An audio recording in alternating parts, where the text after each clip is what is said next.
Welcome back dear children. आज जो topic हम शुरू कर रहे हैं ये भी एक बहुत ही इंपॉर्टेंट टॉपिक है रेस्पिरेशन।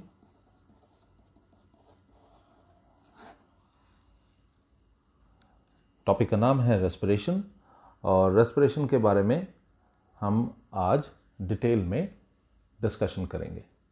रेस्पिरेशन एक ऐसा टॉपिक है जिसके बारे में बहुत सारी मिसअंडरस्टैंडिंग है और अक्सर इसको मिसअंडरस्टैंड किया जाता है एक दूसरी टर्म से जिसको हम ब्रीदिंग बोलते हैं। उसके बारे में भी हम बात करेंगे, लेकिन आज मैं आपको बता दूं पहले हम इसमें क्या क्या स्टडी करेंगे। सबसे पहले हम देखेंगे रेस्पिरेशन होता क्या है, ब्रीदिंग और रेस्पिरेशन के बीच में क्या रिलेशन है और किस तरह से वो एक दूसरे से डिफरेंट है। इसके अलावा हम बहुत सारी और चीज़ें पढ़ेंगे, जैसे रेस्पिरेशन का इम्पॉर्टेंस हमारे लिए इतना ज़्यादा क्यों है, why is respiration so important to us, okay. और इसके अलावा हम बहुत सारी चीज़ें और जैसे टाइप्स ऑफ रेस्पिरेशन, उन टाइप्स को हम डिस्कस करेंगे। फिर रेस्पिरेशन इन प्लांट्स पढ़ेंगे, फिर रेस्पिरेशन इन डिफरेंट ऑर्गेनिजम्स पढ़ेंगे और फिर अंत में हम पढ़ेंगे रेस्पिरेशन इन ह्यूमन बीइंग्स। ठीक है, तो शुरू करते हैं। और मैं आपको एक और बात बता दूं, ये लेक्चर जो है ये बहुत ही इंपॉर्टेंट है, इसको ध्यान से सुनिएगा। अपना नोटबुक, अपने पेन अपने हाथ में रखिए और बुक भी ज़रूर खोल के रखिए। जो भी बुक आप इस्तेमाल में लाते हैं उसे भी ज़रूर खोल कर रखें। ठीक है, शुरू करते हैं। टॉपिक है रेस्पिरेशन। तो सबसे पहले हम देखेंगे रेस्पिरेशन होता क्या है। तो जो फूड हम कंज्यूम करते हैं, जो खाना हम खाते हैं, सिर्फ उसको खाने से हमें एनर्जी नहीं मिलती। एनर्जी के लिए और बहुत सारे फिनोमेना का होना जो है वो ज़रूरी होता है। उनमें से एक फिनोमेना मैं आपको बता दूं, वो है रेस्पिरेशन। रेस्पिरेशन के बगैर जो है आपका फूड जो है वो आपको एनर्जी नहीं दे सकता। Okay, so what is respiration? Respiration, उसकी डेफिनेशन आप देखिए, the process of releasing energy from food. ठीक है, it is the process of releasing energy from food. आपने खाना खाया, आपने फूड कंज्यूम किया और उस फूड से किस प्रकार से आपको एनर्जी मिलती है, इसी को हम रेस्पिरेशन कहते हैं। इस प्रोसेस में ऑक्सीजन जो है, सेल्स जो है ऑक्सीजन एब्जॉर्ब करते हैं and in this process what happens, the process of respiration involves taking in oxygen into the cells, using it for releasing energy by burning food. Okay, energy किस तरह से release होती है? जैसे आपने देखा होगा किसी भी प्रोसेस में क्या होता है, बर्निंग के प्रोसेस में किसी चीज़ को ऑक्सीजन की प्रेजेंस में बर्न किया जाता है। यहां पर भी रेस्पिरेशन में भी क्या होता है, जो फूड आपने कंज्यूम किया होता है, जो आपकी बॉडी ने एब्जॉर्ब किया होता है, जो सेल्स तक पहुंचा होता है, सेल्स के अंदर ऑक्सीजन की प्रेजेंस में वो फूड जो है उसकी ऑक्सीडेशन होती है और एनर्जी रिलीज होती है। ओके, तो क्या होता है, सेल के अंदर जो फूड आपने कंज्यूम किया होता है, ऑक्सीजन की प्रेजेंस में, आप चाहें इसको बोल दें सिंपल शब्दों में बर्निंग की प्रोसेस बोल सकते हैं। ठीक है, carbon dioxide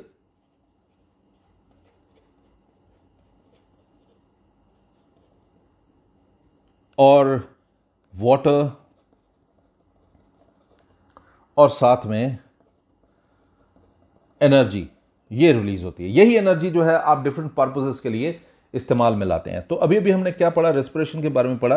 respiration is actually the process of releasing energy from food and what happens in this process, it involves taking in oxygen into the cells and that oxygen is used for releasing energy by burning the food, and while burning the food carbon dioxide is produced, water vapor is produced and that is thrown out of our body। और इसके अलावा energy जो है वो release होती है जो different purposes के लिए हमारी बॉडी इस्तेमाल में लाती है। So the process of respiration, in the process of respiration energy is released. Okay, so इसीलिए इसको हम एक और नाम से जानते हैं, सेलुलर रेस्पिरेशन, क्योंकि फिनोमेना सेल के अंदर होता है। It is known as cellular respiration. So why do we call it cellular respiration? Because the process of respiration which releases energy takes place inside the cells of the body, so it is also known as cellular respiration। ठीक है, और एक और बात मैं बता दूं, respiration जो है it is very important for life. And why is it very important for life? Simply taking food is not enough. सिर्फ खाना खा लेना, न्यूट्रिशन जो है वो सफिशिएंट नहीं है. रेस्पिरेशन भी इंपॉर्टेंट है, क्योंकि रेस्पिरेशन के दौरान ही ऐसा होता है कि वो जो फूड आपने न्यूट्रिशन के दौरान लिया होता है, वो जो बॉडी में एब्जॉर्ब हो चुका होता है, सेल्स तक अपनी पहुंच बना चुका होता है, वो ऑक्सीजन के साथ सेल के अंदर रिएक्ट करता है. उसकी मतलब फूड की ऑक्सीडेशन होती है और फिर कार्बन डाइऑक्साइड, वाटर और एनर्जी रिलीज होती है. सिंस ये सारा प्रोसेस सेल के अंदर होता है, इसीलिए हम इसको सेलुलर रेस्पिरेशन कहते हैं. सिंस इसमें एनर्जी रिलीज होती है जो डिफरेंट पर्पसेस के लिए इस्तेमाल में लाई जाती है, इसीलिए ये प्रोसेस जो है हम इसको बहुत ही इसेंशियल कंसीडर करते हैं. ये बहुत ही इंपॉर्टेंट जो है माना जाता है. ठीक है जी, तो थोड़ा सा और आगे बढ़ते हैं. लेकिन थोड़ा सा और आगे बढ़ने से पहले एक कॉमन जो कंसेप्शन है, कॉमन एक कंफ्यूजन है, सॉरी, वो कंफ्यूजन क्या है? ब्रीदिंग और रेस्पिरेशन के बारे में. ऐसा लगता है कि दोनों टर्म सेम है, दोनों सेम है, पर ऐसा होता नहीं है. मैं आपको बता दूं, ये दोनों जो हैं डिफरेंट टर्म्स हैं, और किस तरह से ये दोनों डिफरेंट है उसके बारे में हम अभी बात करेंगे. ठीक है, तो सबसे पहले मैं आपको बता दूं ब्रीदिंग क्या फिनोमेना है. Breathing is the process of inhaling oxygen. ठीक है, इसमें क्या होता है? ऑक्सीजन, वी इनहेल ऑक्सीजन, है ना, एक्सहेल कार्बन डाइऑक्साइड. हम इसमें ऑक्सीजन इनहेल करते हैं. आप सांस लेने की प्रक्रिया को ब्रीदिंग कहते हैं. आप सांस अंदर की तरफ लेते हैं तो ऑक्सीजन अंदर जाता है, आप सांस छोड़ते हैं तो कार्बन डाइऑक्साइड बाहर निकल जाता है. मैं आपको एक और बात बताऊं, ये भी एक मिसकंसेप्शन है कि जब हम सांस लेते हैं तो ऑक्सीजन अंदर जाता है. एक्चुअली सांस जब लेते हैं तो बहुत सारी चीज़ें हमारी नॉस्ट्रल्स की तरफ रश करती हैं. कुछ चीज़ों को तो रास्ते में ही फिल्टर कर दिया जाता है और कुछ चीज़ें जो है अंदर चली जाती हैं. लेकिन हमारे लंग्स इस तरह से डिज़ाइंड होते हैं कि वो ज़्यादातर ऑक्सीजन को ही एब्जॉर्ब करते हैं. ठीक है, तो इनहेलेशन के प्रोसेस के दौरान क्या होता है, ऑक्सीजन के साथ बहुत सारी और गैसेज अंदर चली जाती है. जो भी हमारे एटमॉस्फेयर में मौजूद होगा सब अंदर जाएगा, और जिसको हमारी बॉडी एब्जॉर्ब कर सकेगी उसको एब्जॉर्ब करेगी, जिसको नहीं एब्जॉर्ब कर सकेगी उसको बाहर फेंक देगी. तो ऐसे ही प्रोसेस में क्या होता है, रेस्पिरेशन के दौरान जो कार्बन डाइऑक्साइड बनता है, आपने पिछले साल ऑस्मोसिस एक फिनोमेना पढ़ा था, उसमें एंड ऑस्मोसिस और एक्सॉस्मोसिस के बारे में पढ़ा था. एक्सॉस्मोसिस के फिनोमेना के कारण क्या होता है, सेल के अंदर जो कार्बन डाइऑक्साइड बन चुका होता है फूड की बर्निंग के कारण, वो सेंस उसकी कॉन्सेंट्रेशन बढ़ चुकी होती है, इसलिए वो बाहर की तरफ फेंक दिया जाता है ब्लड स्ट्रीम में, और फिर ब्लड स्ट्रीम से वो लंग्स तक लाया जाता है. और जब एक्सहेलेशन का प्रोसेस होता है तो कार्बन डाइऑक्साइड हमारी बॉडी से it is thrown out of the body. So this is breathing. लेकिन रेस्पिरेशन इतनी सिंपल प्रोसेस नहीं है. ब्रीदिंग में सिर्फ हमने इनहेल किया ऑक्सीजन और एक्सहेल किया कार्बन डाइऑक्साइड. रेस्पिरेशन का क्या प्रोसेस है? यहां पर energy is produced by burning of food. इसको आप ज़्यादा अच्छा टर्म है ब्रेकिंग डाउन ऑफ फूड है कि ब्रीदिंग जो है वो बेसिकली एक वॉलंटरी बायो फिजिकल प्रोसेस है. ओके, ब्रीदिंग जो है एक वॉलंटरी बायोफिजिकल प्रोसेस है, लेकिन रेस्पिरेशन जो है वो एक इनवॉलंटरी बायो केमिकल प्रोसेस है. तो ये दूसरा पॉइंट हो गया. पहले पॉइंट में हमने डेफिनेशन पढ़ी कि ब्रीदिंग क्या फिनोमेना है. ये ऐसा फिनोमेना है जिसमें ऑक्सीजन हम इनहेल करते हैं और कार्बन डाइऑक्साइड एक्सहेल करते हैं. रेस्पिरेशन जो है एक ऐसा फिनोमेना है जिसमें एनर्जी जो है वो प्रोड्यूस होती है by breaking down of glucose. तो तीसरा पॉइंट देखते हैं. थर्ड पॉइंट में मैं आपको बताऊं, यहां पर कोई एनर्जी प्रोड्यूस नहीं होती. नो एनर्जी इज प्रोड्यूस्ड, है ना. इस फिनोमेना में, ये ब्रीदिंग में एनर्जी तो प्रोड्यूस नहीं होती, लेकिन ब्रीदिंग के कारण जो ऑक्सीजन अंदर गया होता है, जब वो फूड के साथ जब फूड की वो ऑक्सीडेशन करता है तो उस समय एनर्जी प्रोड्यूस होती है. तो रेस्पिरेशन में एनर्जी जो है is released in the form of ATP. ATP की फॉर्म में एनर्जी यहां पर क्या होती है, वो रिलीज होती है. एक और बात, चौथी बात, ये ब्रीदिंग जो है ना, ये एक एक्स्ट्रा सेलुलर प्रोसेस है, क्योंकि ये सेल में नहीं होती. एक्स्ट्रा सेलुलर प्रोसेस है। ये एक एक्स्ट्रा सेलुलर प्रोसेस है जिसमें जो ऑर्गन्स यूज होते हैं, इस्तेमाल में आते हैं, वो है नोज है, लंग्स एटसेट्रा, है ना। इस तरह ऑर्गन्स जो है वो इस्तेमाल में आते हैं यहाँ पर।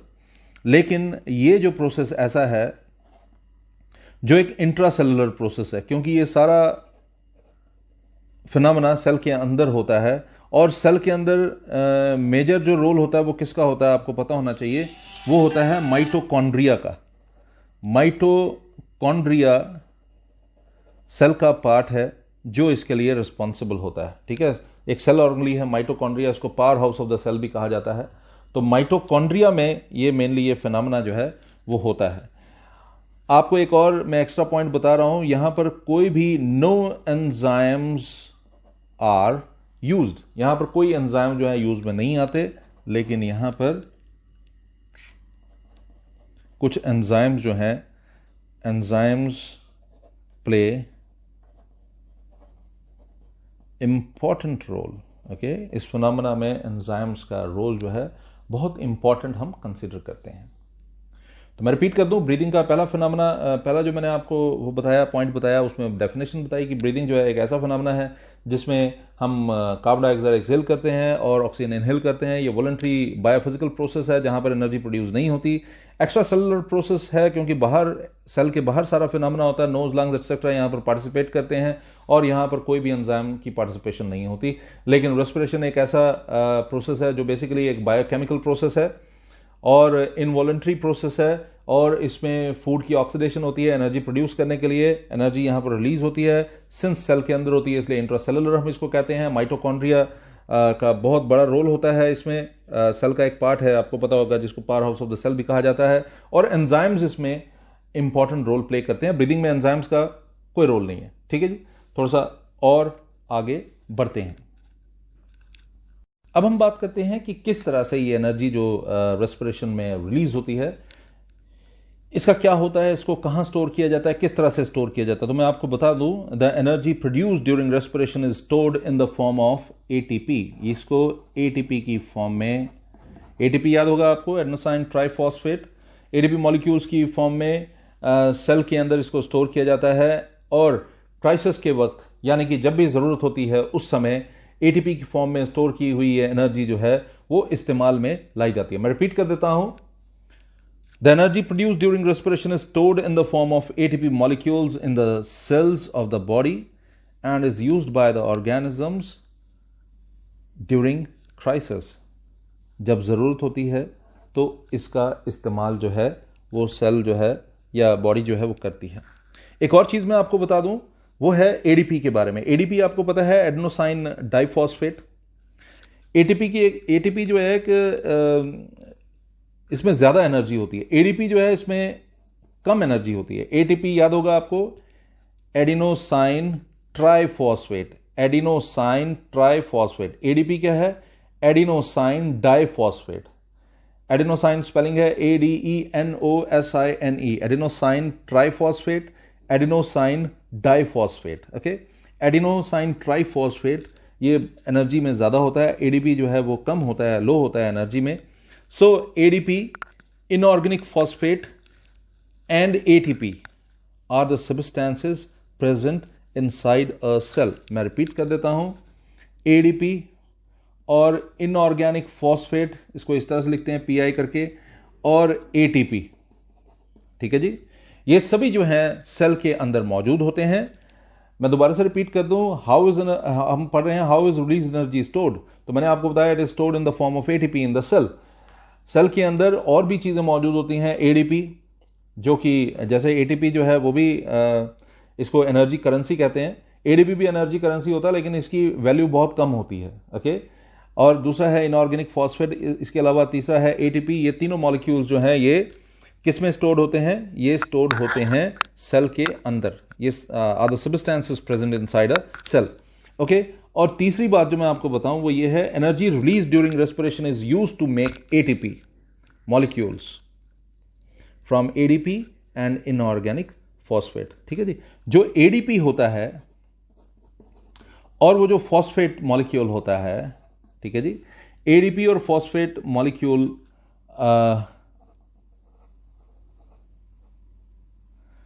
Energy GY, okay.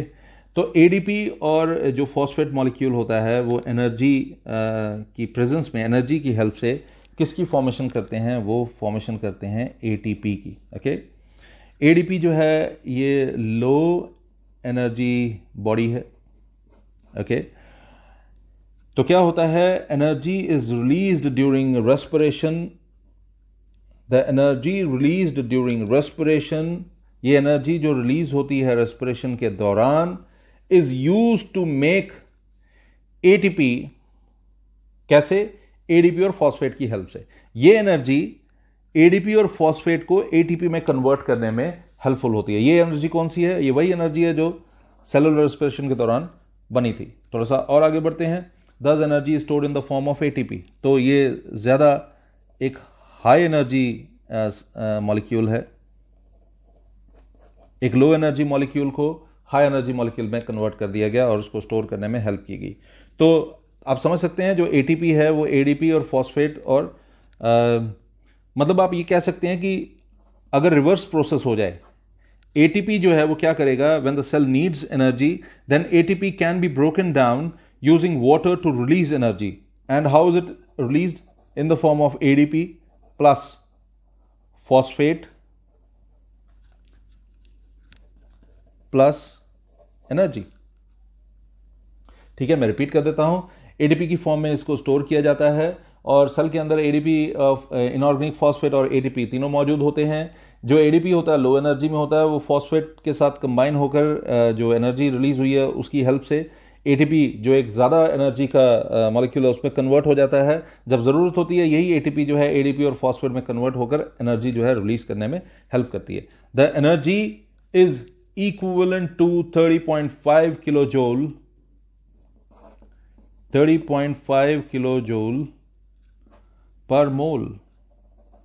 ठीक है, ये जो रिलीज होती है एनर्जी, जो ये रिलीज होगी एनर्जी, इट इज 30.5 किलोजूल पर मोल। ठीक है, ATP is known as energy currency. ये मैं आपको ऑलरेडी बता चुका हूं, एटीपी को हम एनर्जी करेंसी भी कहते हैं। क्यों करते हैं? क्योंकि एटीपी को खर्च करके आपको एनर्जी जो है, जैसे आप पहले सेविंग करते हैं, सेविंग करी एटीपी की फॉर्म में और ये एटीपी बाद में ज़रूरत के वक्त खर्च करके आपको एनर्जी जो है वो प्रोवाइड कर रहा है। थोड़ा सा और आगे बढ़ते हैं, रेस्पिरेशन की टाइप्स के बारे में अब हम डिस्कस कर लेते हैं। तो मैंने आपको शुरू में ही बताया कि रेस्पिरेशन की दो टाइप्स होती हैं। ओके, रेस्पिरेशन की दो टाइप्स में सबसे पहले आता है एरोबिक रेस्पिरेशन, दूसरा आता है एनारोबिक रेस्पिरेशन। ठीक है जी, एरोबिक रेस्पिरेशन और एनारोबिक रेस्पिरेशन। तो जिस नाम से ही क्लियर होना चाहिए, एरोबिक रेस्पिरेशन वो रेस्पिरेशन है जहां पर किसकी जरूरत होती है? ऑक्सीजन की जरूरत होती है। ठीक है, ऑक्सीजन यहां पर यूज होता है। एनारोबिक रेस्पिरेशन में ऐसा नहीं होता। Respiration which uses oxygen. ठीक है, this respiration aerobic uses energy, uses oxygen, I am sorry. तो एनारोबिक रेस्पिरेशन की जब आप बात करते हैं, चलिए एनारोबिक की हम बाद में बात करते हैं, पहले एरोबिक को ही हम थोड़ा सा खत्म करते हैं। Aerobic respiration it uses oxygen. Okay, secondly दूसरी बात जो आपने याद रखनी है वो क्या होता है, यहां पर ग्लूकोज जो होता है, ग्लूकोज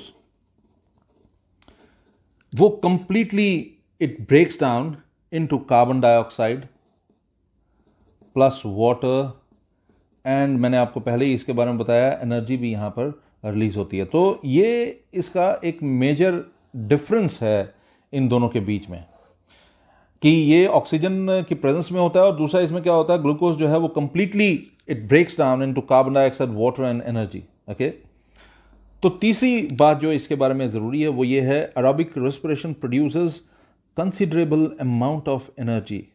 ठीक है, काफी बढ़िया क्वांटिटी में एनर्जी यहाँ पर रिलीज होती है और एटीपी मॉलिक्यूल्स की फॉर्म में स्टोर हो जाती है। ठीक है, यहाँ पर जो एनर्जी रिलीज होती है वो एटीपी मॉलिक्यूल की फॉर्म में स्टोर हो जाती है। मैं आपको इसका एक वो बताऊं, जैसे इसमें क्या होता है, जो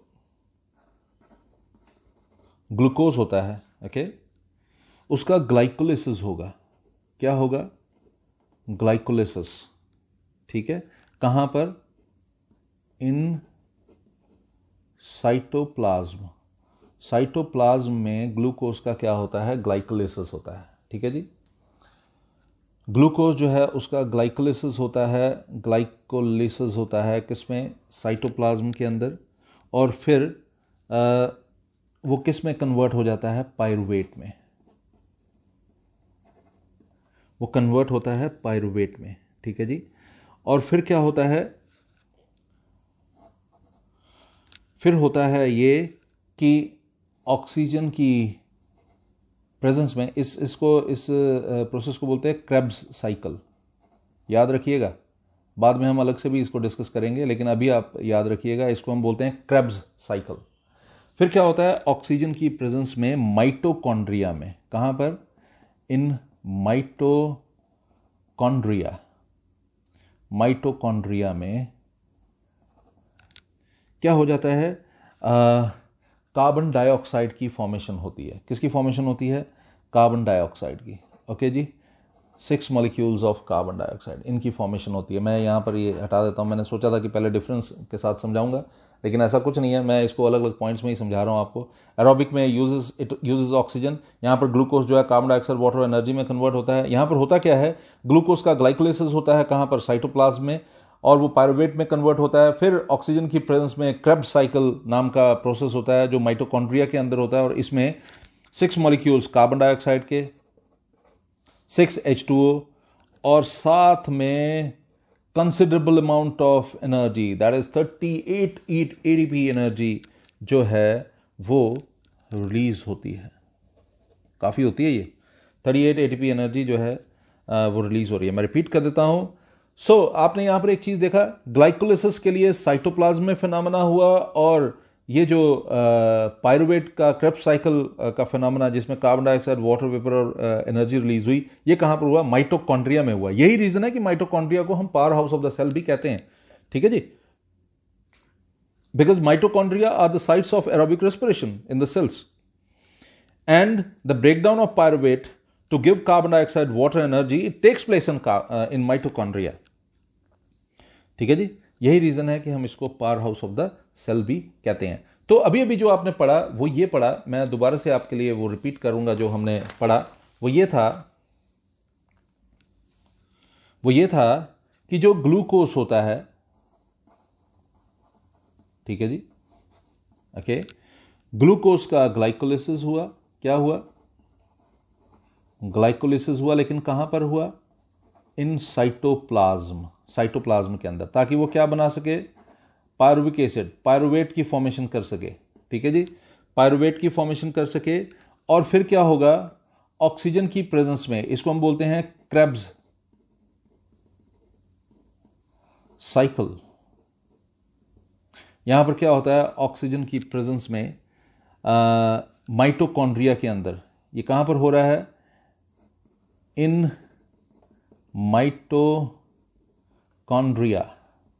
माइटोकॉन्ड्रिया के अंदर ऑक्सीजन की प्रेजेंस में क्या होगा, कार्बन डाइऑक्साइड की फॉर्मेशन होगी, वाटर की फॉर्मेशन होगी, और साथ में 38 ADP एनर्जी जो है, जो कि काफ़ी अमाउंट है एनर्जी की, वो रिलीज होगी। ठीक है जी, ये मैंने आपको किसके बारे में बताया, ये मैंने बताया एरोबिक रेस्पिरेशन के बारे में।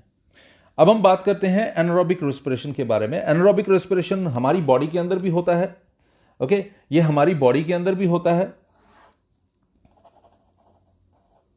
एनारोबिक रेस्पिरेशन, हमारे शरीर में भी एनारोबिक रेस्पिरेशन होता है। जब आपको क्रैम्प्स पड़ते हैं, आपको पता होगा, आप बड़ा हैवी एक्सरसाइज करते हैं, बड़ी देर के बाद भागना दौड़ना शुरू करते हैं, तो क्रैम्प्स पड़ जाते हैं।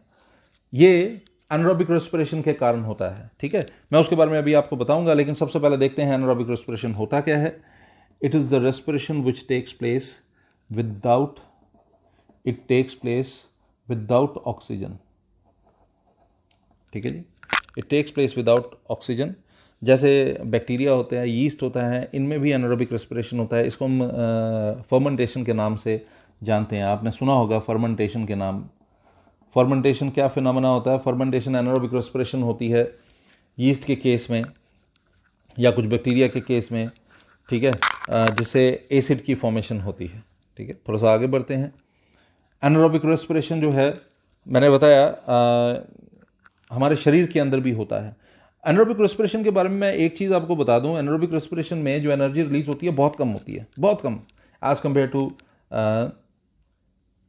Aerobic respiration. ठीक है, अब मैं जरा यीस्ट के बारे में बात कर लेते हैं। अगर यीस्ट में हम in case of in yeast अगर हम बात करेंगे तो क्या होगा? पहला स्टेप वही है, ग्लूकोज। ठीक है, और ये भी कहाँ होगा? साइटोप्लाज्म में, इन साइटोप्लाज्म क्या होगा? ग्लाइकोलिसिस होगा। क्या बोलते हैं इस फिनोमेना को? ग्लाइकोलिसिस।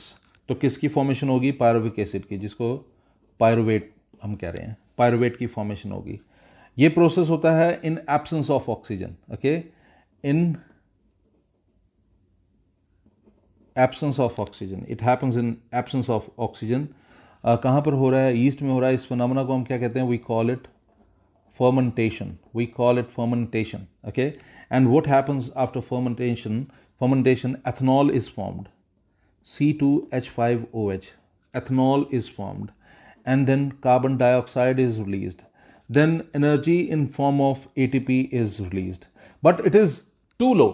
बहुत कम होती है एनर्जी। इसको बैलेंस करके देखेंगे, ये 2 और 2। ओके, इसमें एथनॉल की फॉर्मेशन हुई, साथ में क्या बना? कार्बन डाइऑक्साइड बना, और साथ में एनर्जी बनी, लेकिन ये बहुत लो है ये energy as compare to aerobic respiration के बहुत कम है। ठीक है जी, ईस्ट में जो एनर्जी रिलीज होती है वो बहुत कम होती है। हमारे शरीर में भी मैंने आपको बताया, इन आर मसल्स, हमारे शरीर में भी ये फिनोमेना जो है ये होता है। कहाँ पर होता है? मसल टिश्यू में। हमारे मसल्स में भी ये फिनोमेना होता है, लेकिन रहेगा वही। ग्लूकोज किस में कन्वर्ट होगा? मैंने बताया आपको, पायरुवेट में। आपका पहला पार्ट तो वही रहने वाला है। देखिए, तीनों में सेम है, ये पायरुवेट में ही कन्वर्ट होगा। इस फिनोमेना को हम नाम देते हैं ग्लाइकोलिसिस। ठीक है जी, ग्लाइकोलिसिस कहते हैं, और ये साइटोप्लाज्म में ही होता है, साइटोप्लाज्म। ठीक है जी, पायरुवेट की फॉर्मेशन होती है। जब पायरुवेट की फॉर्मेशन होती है तो फिर आगे जाकर क्या होता है? आगे जाकर ये भी मैंने आपको बताया ना, इन एब्सेंस ऑफ ऑक्सीजन होता है, इन एब्सेंस ऑफ ऑक्सीजन और इन लैक ऑफ ऑक्सीजन होता है ये। और कहाँ पर होता है? ये होता है मसल टिश्यूज में, ये मसल्स में होता है। ठीक है जी, और यहाँ पर क्या बनता है? 2 मॉलिक्यूल्स बनते हैं लैक्टिक एसिड के, साथ में यहाँ पर सिर्फ 2 या 3 एटीपी एनर्जी जो है रिलीज होती है। तो देखिए कितनी कम एनर्जी है एज कंपेयर टू जब आप बात करते हैं किसके? एरोबिक रेस्पिरेशन के। वहाँ 38 एटीपी एनर्जी जो है रिलीज हुई थी। ओके, यहाँ पर सिर्फ 2 एटीपी एनर्जी जो है वो रिलीज होती है। एनारोबिक रेस्पिरेशन के बारे में मैं फिर से आपको बता दूं, एनारोबिक रेस्पिरेशन एक ऐसा फिनोमेना है जिसमें क्या होता है? ये बिना ऑक्सीजन के होता है। पहली बात तो ये है कि यहाँ पर ऑक्सीजन की ज़रूरत नहीं होती। ठीक है जी, यहाँ पर जब आप बात करते हैं तो ऑक्सीजन की ज़रूरत नहीं होती। दूसरी बात यह है कि 2 तरह से हम इसके बारे में सुनते हैं, इसके बारे में पढ़ते हैं। एक तो यीस्ट में जब हम पढ़ते हैं कि ये यीस्ट में भी होता है। ठीक है जी, और दूसरा हम पढ़ते हैं किस में? हम पढ़ते हैं हमारे मसल्स में भी ऐसा होता है। तो ईस्ट में जब होता है तो ग्लूकोज जो है, ग्लाइकोलिसिस होता है उसका साइटोप्लाज्म में, और पायरुवेट की फॉर्मेशन होती है जो एब्सेंस ऑफ ऑक्सीजन में, जिसको हम फर्मेंटेशन बोलते हैं, एथनॉल की फॉर्मेशन करता है, कार्बन डाइऑक्साइड, और बहुत कम क्वांटिटी में, बहुत कम एटीपी ऑफ एनर्जी जो है यहाँ पर रिलीज होती है। ठीक है ना, यहाँ पर भी लगभग 2 एटीपी एनर्जी के करीब यहाँ पर रिलीज होती है। ठीक है जी, दूसरा है मसल्स में होता है, उसमें भी ग्लूकोज का ग्लाइकोलिसिस होता है, साइटोप्लाज्म के अंदर पायरुवेट की फॉर्मेशन होती है। आपने एक चीज़ नोटिस की, तीनों में पायरुवेट की फॉर्मेशन हुई। यहाँ पर भी ग्लूकोज का ग्लाइकोलिसिस हुआ, साइटोप्लाज्म में पायरुवेट बना। यहाँ पर भी ग्लूकोज का ग्लाइकोलिसिस हुआ, साइटोप्लाज्म में पायरुवेट बना। ग्लूकोज का ग्लाइकोलिसिस हुआ, साइटोप्लाज्म में पायरुवेट बना। तीनों स्टेप यहाँ पर सेम है, बस डिफरेंस जो है आगे वाले स्टेप में पायरुवेट के साथ क्या होता है वो डिफरेंट है। पायरुवेट के साथ यहाँ ऑक्सीजन की प्रेजेंस में माइटोकॉन्ड्रिया के अंदर क्या हो गया? कार्बन डाइऑक्साइड, वाटर वेपर और 38 एटीपी एनर्जी रिलीज हुई। इसको हमने क्रेब्स साइकिल का नाम दिया। और यीस्ट के अंदर क्या हुआ, पायरुवेट जो है in absence of oxygen fermentation हुई, एथेनॉल बना, कार्बन डाइऑक्साइड और एटीपी बना, एनर्जी का 2 या 3 एटीपी, ये भी इससे ज़्यादा नहीं बनती होगी। और मसल सेल्स में भी ऐसा ही हुआ, ग्लूकोज का जब वो पायरुवेट में कन्वर्ट हुआ ग्लाइकोलाइसिस के कारण साइटोप्लाज्म में, तो एब्सेंस ऑफ ऑक्सीजन में या लैक ऑफ ऑक्सीजन में मसल्स के अंदर ये फिनोमेना हुआ और 2 लैक्टिक एसिड की फॉर्मेशन हुई। और इसके कारण क्या होता है, हमारी बॉडी जो है वो एक दर्द से गुजरती है, इसमें बड़ा पेनफुल एक फिनोमेना है, क्रैम्प्स पड़ जाते हैं। ठीक है, मुझे उम्मीद है कि ये टॉपिक आपको अच्छे से समझ आया होगा। फिर भी यदि किसी भी प्रकार की कोई परेशानी होगी तो आप बात कर सकते हैं, कमेंट कर सकते हैं। अपना ध्यान रखिए और ज़्यादा समय घर में बिताइए और पढ़ाई पर ज़्यादा ध्यान दीजिए। अगला टॉपिक हमारा जो है वो भी बड़ा ही इम्पॉर्टेंट होने जा रहा है, उसमें भी आप बहुत कुछ नया सीखने वाले हैं। हम प्लांट में और डिफरेंट ऑर्गेनिजम्स में रेस्पिरेशन किस तरह से होती है, कौन से ऑर्गन्स जो हैं पार्ट लेते हैं, जैसे मरीन एनिमल्स जो होते हैं, फिश वगैरह, वहाँ पर गिल्स होंगी, और आप देखेंगे कई जगह पर स्किन, जैसे अर्थवॉर्म में स्किन होता है, जैसे ह्यूमन बींग्स में लंग्स होता है। ये डिफरेंट ऑर्गन्स जो हैं पार्टिसिपेट करते हैं रेस्पिरेशन में, और बहुत सारे इस तरह के फिनोमेना हम डिटेल में स्टडी करेंगे। ह्यूमन बींग्स में रेस्पिरेशन में क्या होता है, प्लांट्स में रेस्पिरेशन में क्या होता है, और यूनिसेलुलर ऑर्गेनिजम्स में रेस्पिरेशन में क्या होता है, ये हम नेक्स्ट टॉपिक में पढ़ेंगे। तब तक अपना ध्यान रखिए। Good day.